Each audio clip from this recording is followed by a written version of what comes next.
wonder why this isn't a top priority of Republicans in light of the I guess, latest tape revealed today. You would think this is a no-brainer. Well, it should be a top priority for Republicans, Democrats, and human beings. The very fact that, we can take little babies and rip them apart and sell their parts. I mean, even if we weren't selling their parts, the very fact that we can take humanity and destroy it and think no more about it than we do about squishing an ant. And we go through all these lengths to save a snail darter and some little striped spider and something like this, and we don't care about humanity. We're becoming a culture of death rather than a culture of life. And where does that lead?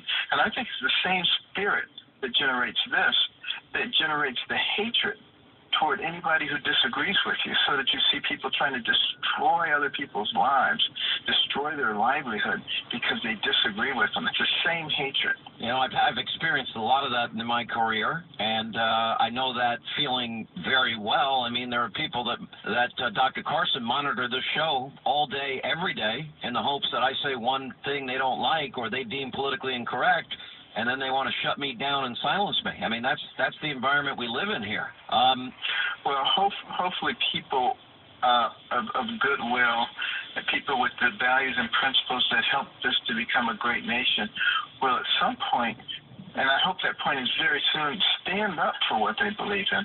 Because, the progressive left, what they want you to do is shut up. They don't care if you agree with them or not. As long as you keep your mouth shut, put your head down, and be silent. You said something about what was, these Planned Parenthood tapes. I don't think I've seen anything that, how do I describe, heartless, gruesome, grotesque, use whatever narrative or analogy or adjective you want to use. It all fits.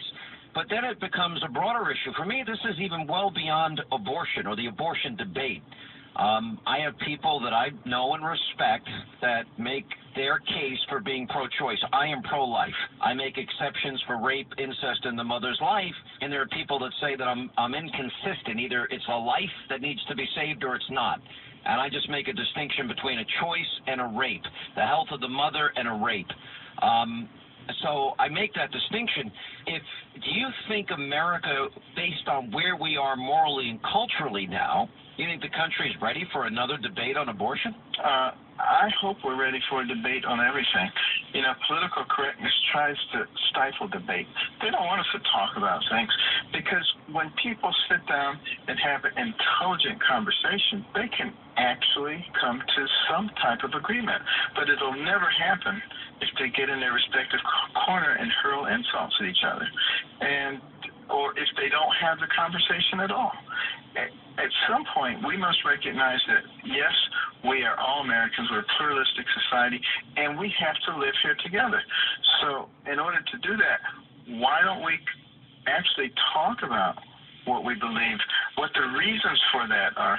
One of the problems that I have with many people on the left is they would much rather call you names and demonize you than to have a conversation. And I think it's perhaps because there's a lot of bankruptcy in their conversation. How has this campaign changed you? What have you learned?